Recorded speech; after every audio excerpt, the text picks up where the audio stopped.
जय श्री राम। रामायण का हमारे जीवन के उत्थान में बहुत अधिक महत्व है। उसी पर आधारित यह वर्णन दिया गया है। भारतीय शास्त्रों के अनुसार कई बार देवताओं तथा दानवों एवं दैत्यों का आपसी युद्ध हुआ था। स्वर्ग के राज्य की प्राप्ति के लिए दानव एवं दैत्य समय समय पर देवताओं पर आक्रमण करते हैं। इस युद्ध में कई बार दैत्यों और कई बार देवताओं की विजय होती रही है। देवासुर संग्राम देवराज इंद्र और राजा बलि के मध्य हुआ था। इस युद्ध में देवताओं की मदद रघुवंश शिरोमणि श्री राम के पिता महाराज दशरथ ने की थी और इस समय महारानी कैकेयी दशरथ की सारथी बनी थी। इसी युद्ध में एक बार जख्मी हो गए थे। तब महारानी कैकेयी ने महाराजा दशरथ की जान बचाई थी। तब महाराज ने कैकेयी से बोला कि तुमने हमारी जान बचाई है, हम तुम्हारे ऋणी हैं, मांगो तुम्हें क्या वरदान चाहिए। तभी कैकेयी ने महाराज से 2 वर मांगे थे और कहा था समय आने पर मांगूगी। तो आइए इससे आगे का वर्णन करते हैं। अयोध्या के राजा दशरथ की अति प्रिय रानी कैकेयी के द्वारा 2 वरदान मांगना उसका अपना कोई चिंतन नहीं था।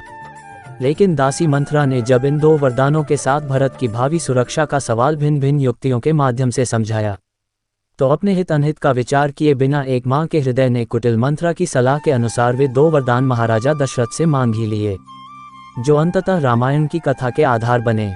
लेकिन इस सुरक्षा के चिंतन के कारण कैकेयी को अपने जीवन में जो लांछना और अवमानना मिली, उसके चलते उनका प्रारब्ध ही अभिशप्त हो गया। रामायण के नारी पात्र कैकेयी का स्मरण आम आदमी घृणा और तिरस्कार के साथ करता है। आज भी कोई अपनी पुत्री का नाम कैकेयी नहीं रखता और न ही रामायण के पारायण के दौरान कैकेयी के चरित्र पर किसी का ध्यान जाता है। मैथिली शरण गुप्त ने साकेत में कैकेयी के लांछन को दूर करने का प्रयास किया है। राम से इतना अधिक स्नेह करने वाली कैकेयी इतनी अधिक कठोर हो गई कि उन्हें वनवास दे डाला। पुत्र प्रेम के स्वार्थवश ऐसे 2 वरदान मांग बैठी कि उसके जीवन को ही कलंकित कर दिया। क्या संसार कैकेयी के उसी रूप से परिचित रहेगा? क्या वे तथ्य सामने नहीं आने चाहिए जिनके कारण कैकेयी को कलंकित हो पड़ा? कैकेयी निंदा की पात्र है या वंदना की, अथवा कैकेयी रघुवंश का हित चाहती थी या अनहित? एक संत का कहना है कि कैकेयी वंदनीय और सिर्फ वंदनीय ही है।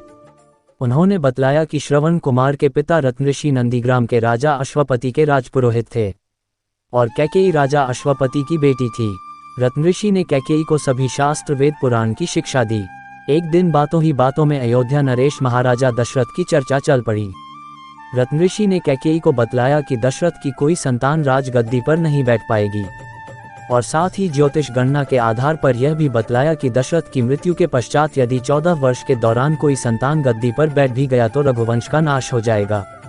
ये बात कैकेयी ने पूरी तरह हृदयगम कर लिया और विवाह के बाद भी कैकेयी के जेहन में यह बात पूरी तरह समाई हुई थी। अब दशरथ के साथ कैकेयी के विवाह के प्रसंग पर आते हैं। जब अवध नरेश ने कैकेयी के सौंदर्य और अलौकिक ज्ञान और गुणवत्ता की चर्चा सुनी तो कैकेयी राज के पास कैकेयी साथ विवाह करने की इच्छा व्यक्त करते हुए प्रस्ताव भेज दिया। कैकेयी राज ने प्रस्ताव तो स्वीकार कर लिया, लेकिन शर्त के साथ। कैकेयी राज ने शर्त ये रखी कि महाराज, आप यह वचन दें कि मेरी कन्या से जो पुत्र होगा उसी को राज्य मिलेगा। लेकिन सूर्य वंश की परंपरा ये थी कि ज्येष्ठ पुत्र ही को राजा बनाया जाएगा, अतः ज्येष्ठ पुत्र राम को ही राज सिंहासन सौंपा जाएगा। लेकिन उस समय राजा दशरथ की मानसिक स्थिति ऐसी थी जिसको धर्म धुरंधर महाराजा दशरथ के लिए प्रयुक्त करना उचित नहीं लगता था और महाराजा दशरथ ने शर्त स्वीकार कर कैकेयी के साथ विवाह कर लिया। जब राम के राज तिलक करने का अवसर आया तो बुद्धिमती कैकेयी को राजपुरोहित रत्नऋषि के कथन का स्मरण हो आया और उसने ये निश्चय कर लिया कि वह अपने प्रिय पुत्र राम को रघुवंश के विनाश का कारण नहीं बनने देगी और वही हुआ। कैकेयी ने राज अभिषेक नहीं होने दिया। राम के वन गमन के पश्चात भी कैकेयी भरत के लिए भी यही चाहती थी कि वह राज सिंहासन पर बैठकर राज्य का संचालन न करे और यही हुआ। भरत ने राज कार्य तो संभाला, लेकिन राज सिंहासन धारण न कर सिंहासन पर राम की चरण पादुका स्थापित कर राज्य का शासन कुशासन यानी आसन पर बैठकर संचालित किया। भरत ने आसन पर बैठकर अयोध्या को सुशासन दिया। संत का मानना है कि राम की 14 साल की वनवास की अवधि में एक भी मौत नहीं हुई।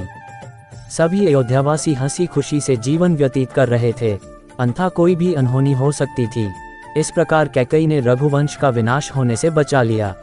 मित्रों, मैं आशा करता हूं कि यह वीडियो आपको अच्छा लगा होगा और इस वीडियो से आपने जीवन की सच्चाई के बारे में बहुत कुछ सीखा होगा।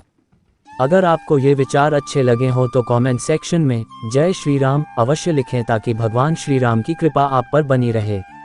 इस वीडियो को लाइक शेयर करें और सब्सक्राइब का बटन अवश्य दबाएं ताकि ऐसे शुभ विचार आपके पास सबसे पहले पहुंचे।